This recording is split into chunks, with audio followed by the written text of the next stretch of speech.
Welcome in to the NFL Spotlight. Round one of the 2025 NFL Draft just wrapped up. We are doing I think first time ever, we are going live here on YouTube. People coming in right now from my X page, welcome in. Round one has officially come to an end. It was a bit of a wild one, especially in the building. In the beginning, I should say. I have my good friend Ben Allen here. Ben, what is going on? How are you? Where are we even starting? I mean, I just... For people who don't know, the entire draft as it's going on, I'm literally glued to this thing. I do have the NFL Network and ESPN feeds up here on the top, but I'm literally glued to this thing, just getting picks by picks and reaction and a lot of things. And there's so much to get to. Obviously, at the very top, Cam Ward goes one, and then we get a blockbuster trade, which there were rumblings about it throughout the last day and a half. I really did not believe it would actually happen, Ben. Like, I really did not. I thought that, the Jaguars are talking. We mentioned on the show yesterday and the day before, James Gladstone, this new young GM in Jacksonville, he loves telling people, let's be bold, let's be different, let's be great. So he made the call to the Browns, and the Browns were, well, listen, talk to us. Let's see what you got. And it just kept on going more and more and more to the point where the Browns were like, let's consider this thing. And it got to a point, of course, where the deal, essentially the framework was done going into the draft here tonight. But Ben, let me pass it over to you. What are some of your things you want to know about, things that stuck out to you that you think we should answer here to the people? Yeah, I mean, honestly, I think we need to hammer in on that because I texted you earlier in the day, like, hey, is there actually any legs to this? Like thinking you're going to be like, haha, no, like Browns are just trying to stir up more conversation about themselves. Because that's why you see these teams when we know that they're the first pick on the draft. You want to sit there. You want to be able to get all that attention on the national media. You want people talking about it. So I figured this is what it was the Browns were just like, let's get a lot of hype. Like everyone wants Travis Hunter. That's the guy that we want. That's the guy we're going to take. And then all of a sudden it just started picking up these legs.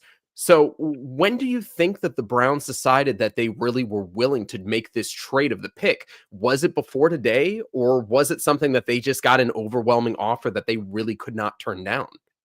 Well, Andrew Berry mentioned in his press conference tonight that he had been talking to the Jaguars for the last week plus, but it never really got serious until recently. And that's usually the way it goes with these NFL trades. We mentioned it on the show the last couple of days. Like everything to this point is more checking in.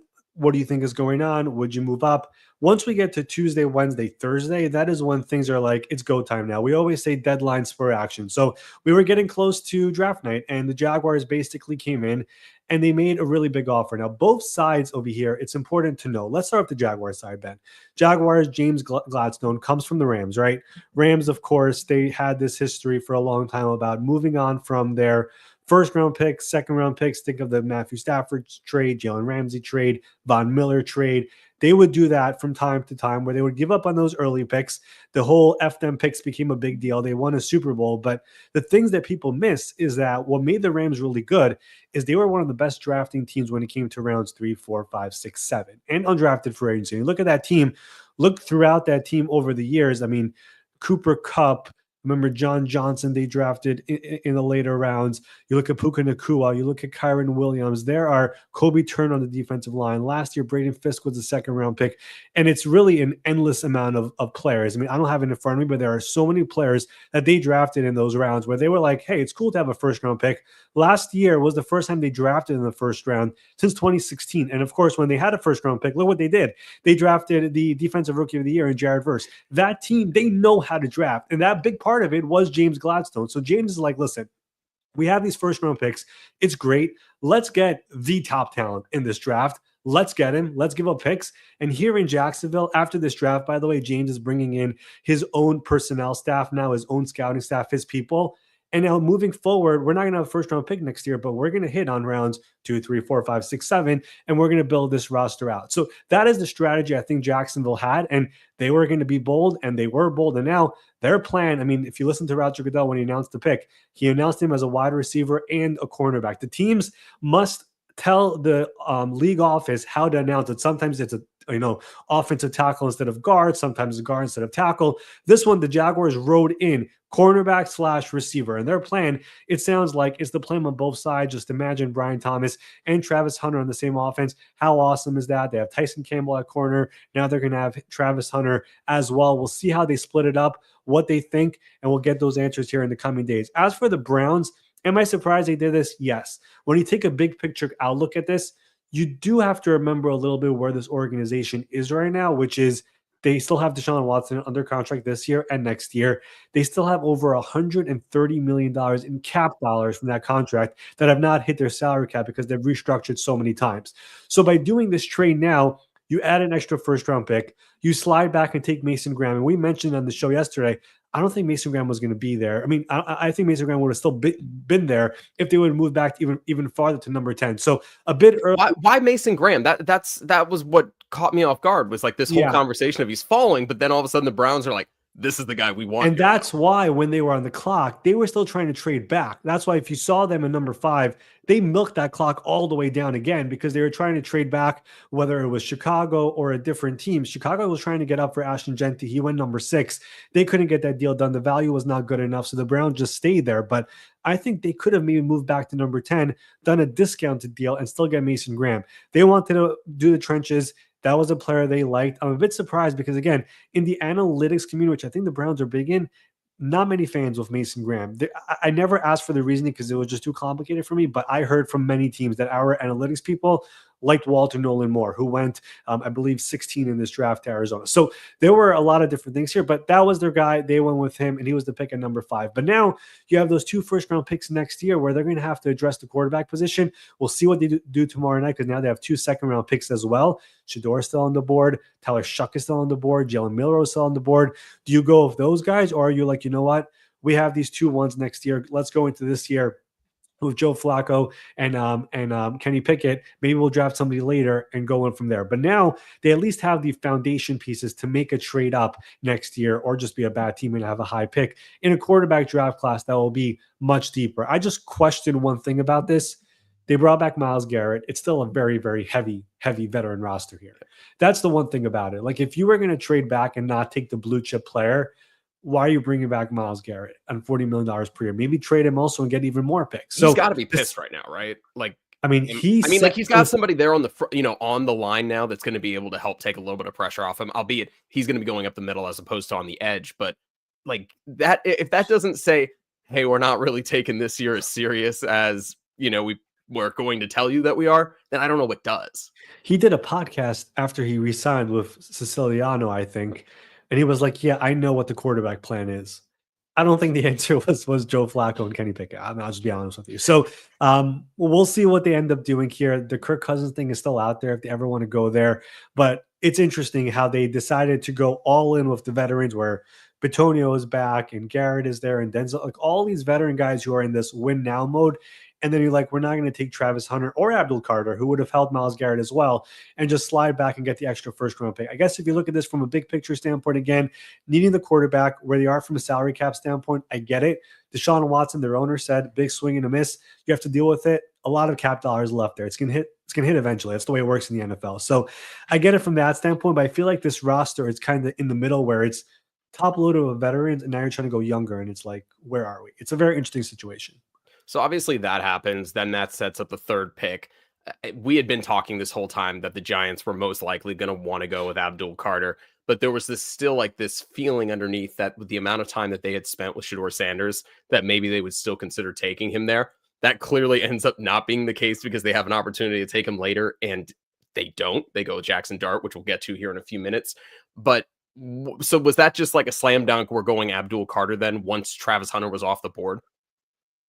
Yeah, Abdul Carter was their guy at number 3. I still thought Shador Sanders had a shot, and we talked about that earlier this week on the mock, just because the Giants will never admit this, but I think front office was in on Shador, and I think Brian Daboll was in on Jackson Dart. I really believe that's what it was. And as a GM, your job is to get players for your head coach. And if that was the case, Joe Schoen did what his head coach wanted, which is the right way to do it. But I do think that front office for the last year, I mean, the amount of games they went to for Colorado, the amount of private workouts, the amount of practices they went to, the amount of meetings they had with him and people in that Colorado building, it was so extensive. It was so much that I think the front office did a lot of that heavy lifting throughout the process when the coaching staff was not involved. And they really liked him. And they were at the Shrine Bowl. Like, they were literally everywhere with him. So that's what I think was going on over here. But now you get Abdul Carter. Joe Shane mentioned they're picking up the fifth-year option on Kayvon Thibodeau, so he's going to be there. You have Dexter Lawrence, you have Brian Burns. That defensive line is nasty. I mean, if you go on 3rd and 8 and you have those 4 guys coming at you, good luck opposing quarterbacks. That is a lethal defensive line there. So they did the right thing by taking the best available player. He was one of the blue chip players here. We mentioned the medical. The shoulder was not a big deal for teams. The foot, some teams were thinking about, is this something that could be a problem down the line? His interviews, it depends who you asked. Some of it was he just likes owning the room, which is some people like, some people don't. And then there is, somebody called him like a Philly guy to me because he's from Philly. They're just different. But the Giants were clearly okay with it, and he's going to become one of their cornerstones now. And then Jackson Dart, let's just get to that. Yeah. I think that was Brian Daboll's guy. I think they were a little bit concerned, I would say, that the Saints could also trade back in because it does sound like that was Kellen Moore's guy as well. But the Saints made some calls, speaking to teams in the back end or texting with them throughout the night. It did not sound like they were that aggressive. And the Giants were trying to trade up from pick number 19, I believe. Pittsburgh was 21. So they were trying to come back in since 19 to try to get Jackson Dart because just in case Pittsburgh took him and just in case New Orleans trades back in, they really, really wanted to get their guy. So they got the quarterback. They did announce that Russell Wilson is our starter right now, which every team does, I think, whenever you have the veteran. We'll see what happens once we get to training camp. But now there's 3 quarterbacks there: Russell Wilson, Jameis Winston, Jackson Dart. And as soon as, if those guys are going to start the veteran, as soon as they struggle, the fans are going to be calling for Jackson Dart. But that was Brian Daboll's quarterback, and Brian Daboll wanted him. And I'm telling you, they're never going to say this for sure. I do believe there was a bit of people wanted this thing, people wanted that thing, and they settled with, Brian, you're the coach, you're the quarterback guy, we're going to give you your guy, and that's what ended up happening. Okay, let's just go ahead and talk quarterbacks while we're here. The other guy that we assumed was going to be the second quarterback off the board was Shedeur Sanders. He ends up not going tonight at all. There were obviously opportunities for him to be taken. The Pittsburgh Steelers were a team that we thought could be. The Los Angeles Rams were a team that maybe wanted a quarterback for the future. They end up trading out of the pick, so they don't even take anything there. How surprised are you? I'm not totally surprised. Like, in the mock draft, I gave him to Pittsburgh without any intel. It was just to put him in the first round somewhere. I thought somebody would just take him, and it just didn't happen. Again, many differing opinions about him. Some teams like him, some teams don't. Some view him as a second-round pick and a third-round pick. I think the Giants front office liked him. Again, they went with the coaching staff. But what's going to happen on Friday night? He's going to be the talk all day on Friday on ESPN. I mean, like, they were panning to him all night, even though there was nothing to do with him. I mean, it's unbelievable. So it's going to be the talk throughout the day here on Friday where he goes. There was one point on Thursday, today, where I was like, well, if the Browns stick at 2 and take Travis and Shedeur is there at 33, do you just pair them back up? And now, of course, Cleveland doesn't have Travis. They are picking at 33, but are they actually going to take him? Again, we'll see. But he's going to be the talk of the entire day here throughout the day until we finally get to 7 p.m. Eastern time on Friday night when the Browns are officially on the clock. And for what it's worth, the Browns are getting calls about trading into 33 right now from teams who are not in the quarterback market. So we'll see what ends up happening there. I'll probably have a good idea of what they're doing here mid-Friday at some point, but it's gonna be the talk of the entire day. I mean, Pittsburgh does not have a second-round pick. If they wanted to take him at 21, they could have if they were concerned that he might not be there in the third round. They were like, "Now we're going to take the defensive tackle out of Oregon, Harmon." So it was very interesting because Harmon also, I mean, they need defensive tackle help. Cameron Hayward's getting up there in age. Harmon, from multiple teams that I talked to, does have a medical problem. Like, there was hip, there was back, there was shoulder. So I was surprised they also went with him. I mean, we saw a lot of guys in the trenches, offensive, defensive line go anyways, but I was surprised that was their pick as well. But clearly they're comfortable with it. And he is a Steelers type of a player, but there were some teams who were like, not in the first round of that medical. So that was interesting to me also. All right, let's talk about one of the other blue chip players from the draft. You had been... I wouldn't say you were adamant, but you didn't think the Raiders were going to end up going with Ashton Genty. I did not. You thought that it made sense for them to go offensive line. It's a fun fit. He's going to get to touch the ball a lot there in Las Vegas, and I'm sure they're going to have a lot of fun billboards out there with him out there in the desert. How close do you think they were to taking someone else? What do you think about the fit and just overall reaction to Ashton Genty heading out there to the Las Vegas Raiders? I mean, I would say he's probably the leader for offensive rookie of the year right now. Regardless of where he ended up, but the Raiders' offensive line was not bad last year. That's the one thing that I think people think it's bad. Like it was pretty decent. Like they drafted 2 starters last year. DJ Glaze started all 17 games at right tackle. They drafted the Oregon center Donovan Jackson Powers, is that the name? I think sounds right. Powers, one of the mixing up the names, but he was a really good pick at center. They have Colton Miller at left. Like they have a good offensive line. It was more of, you think of Pete Carroll teams, you think of John Spytek teams, the offensive line, the trenches is what they focus on first. So I looked at them and was like, you could take whether it was Membu or somebody else, Banks, and put them wherever it is, and then you could eventually make Glaze into your swing tackle. And now you have a legitimate offensive line there. Colton Miller is getting up there in age, final year of his contract, no negotiations to this point. That's why I looked at it like that. And also, just because I look at the Buccaneers and John Spytek, they literally drafted Bucky Irving in the 4th round last year, and he had 1,000 yards. So I was like, Ashton Genty is definitely better than everybody else, but is this the place to do it? But I do remember one thing from Pete Carroll's opening press conference in Las Vegas. They asked him, is this a rebuild? Do you expect to win in year one? He was like, there's no rebuild. We're winning in year one. If you want to win in year one, you're doing it with trading for Geno Smith and drafting Ashton Genty. And it's going to be hard in the AFC West. You have the Chiefs and you have the Chargers, who, by the way, took Omarion Hampton, who, gosh, that's going to be fun. And then the Broncos, of course, who, they took Jahdae Barron, no running back. Shocking to me. That defense is going to be absurd this year, by the way. So that's what you have to be if you're going to be in the AFC West, right? You have to have those guys out there that can lock them down. Just this, Patrick Surtain, Defensive Player of the Year. Barron now goes to the other side, and he could play all over on the secondary. You added Hufanga and Dre Greenlaw also on that defense. And that defensive line, we had Zach Allen on here. Nick Bonito. Zach Allen, John Franklin Myers. DJ Jones. Like, that defense is absurd right now in Denver. So they still have Henderson up there on the board for them at running back. A couple other running backs are available as well, so they could just come back later. But I think everybody thought the Broncos were taking running back. They're not. But yeah, the Raiders pick was interesting to me, and they're looking to compete this year.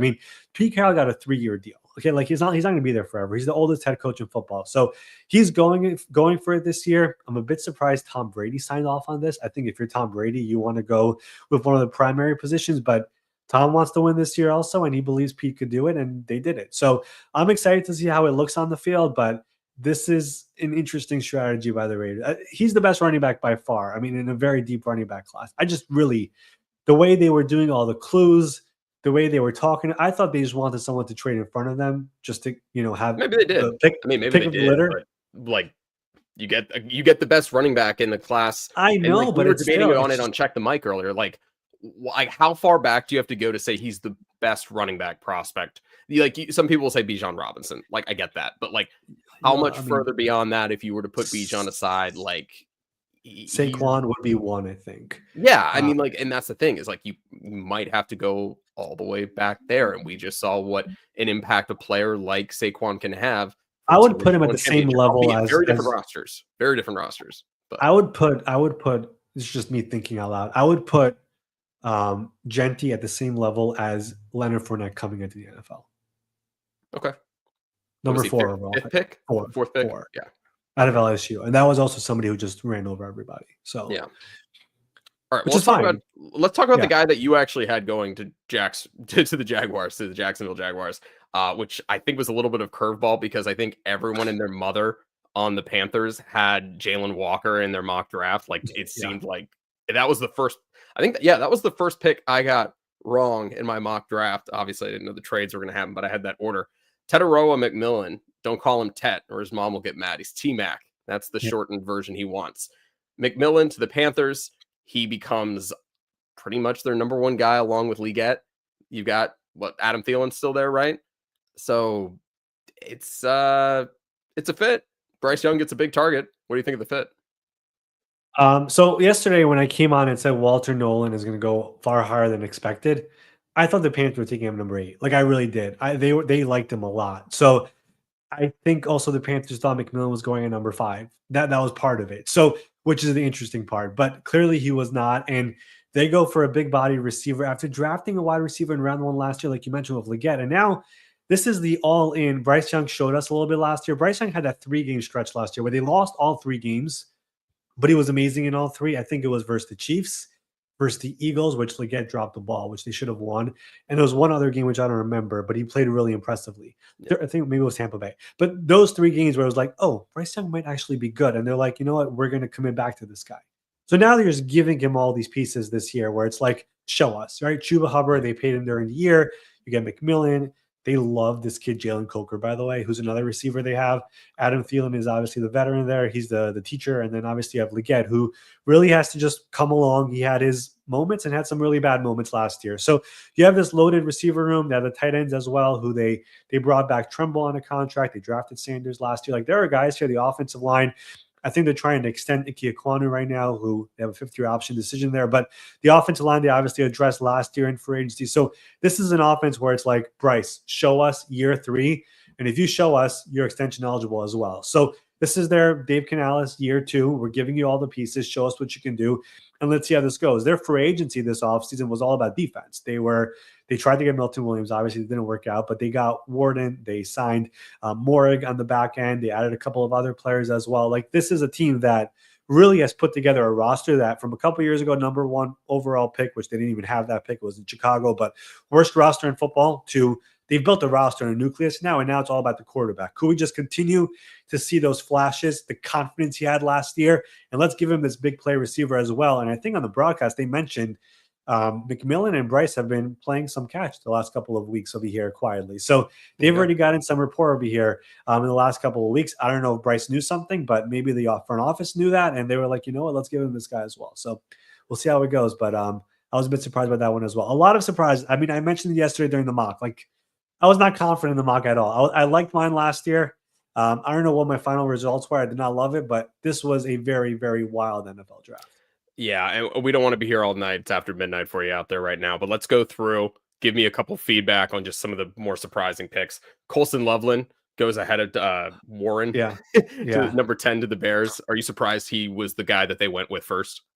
Well, Ben Johnson comes from Detroit. Detroit makes so many unconventional picks, and it obviously works out in the end. This was the tight end that he liked in his offense. So he pairs up now with Cole Kmet, with DJ Moore, with Roma Dunze. Obviously, no running back joined the party here tonight. He still have DeAndre Swift, but make life easier for Caleb Williams. That was his flavor that he liked. And speak about just a gift. The Colts just have Tyler Warren drop to 14. I mean, unbelievable. So that was great for them because we've known for years they've wanted a tight end. I think Chris Ballard was pretty happy in the draft room. I'll bring up one thing we have not talked about. The amount of text I got after I got to terms. What the Falcons did tonight floored me. Just floored. Not the player that they got. Giving up the future first-round pick, the ramifications there with that. It's like they viewed him as a top 10 player. But here's the thing. So I have to talk to more people about this. A couple picks before, the Giants traded back in, didn't give up that much. Yeah. I think if the Texans who traded with the Giants knew that offer from Atlanta was there, they would have done that deal. That's the most interesting thing about it. So, like, it's very funny, but a future one, I mean, James Pierce is a really good player. I mean, I'll say now that he's in the NFL, teams had him off the board. I mean, there's a thing there with him where you mentioned there's things. There just are. Okay, so the Falcons believe with Raheem Morris that this community, this environment, this defense, new defensive coordinator Jeff Ulbrich, who is a player's coach, Jimmy Lake last year did not work for what it's worth. They think he'll be fine. They have had the least amount of sacks in the NFL since 2018. Now you get Jalen Walker and you get Pierce, and you think it's going to fix, but I was just floored by the future first-round pick because Terry Fontenot is one of the most interesting GMs in the NFL. He continues to floor me every single year in every single draft, whether it was the Bijan pick, which good. Michael Penix floored me last year. Even last year, taking Rook or Rororo, defensive tackle, over some other guys, did not get that one. Trading a first-round pick this year, it's crazy to me. It just isn't. I think Pierce was falling. I don't know who was taking him. Maybe they were scared about the Eagles. I don't think they were in on him. But think about this from the Rams' perspective, Ben. Matthew Stafford, how many years does he have left? I don't know. Rams now have 2 ones next year. That is huge. Yeah. Huge. And what McVay's already come out and said, for now, we have 2 picks in the first round for now next year. Yeah. 2 first-round picks for the Rams next year is gigantic. So, in a quarterback draft class, that should be much better than this year. So, I mentioned this yesterday. The Matthew Stafford contract, which was agreed to back in February, has still not been filed for what it's worth. So, I don't even know what the contract really looks like, but 2 ones next year is gigantic for the Rams. We know how we saw what Gladstone did, who used to be in LA, trading away first round picks. If they got to get somebody during the year, during the draft, whatever it is, they'll get it next year. So that is a big win for the Rams, who I think are very happy tonight. Okay, a couple more here. Name that I was a little bit surprised one as early as he did. Emeka Ibuka to the Tampa Bay Buccaneers at 19.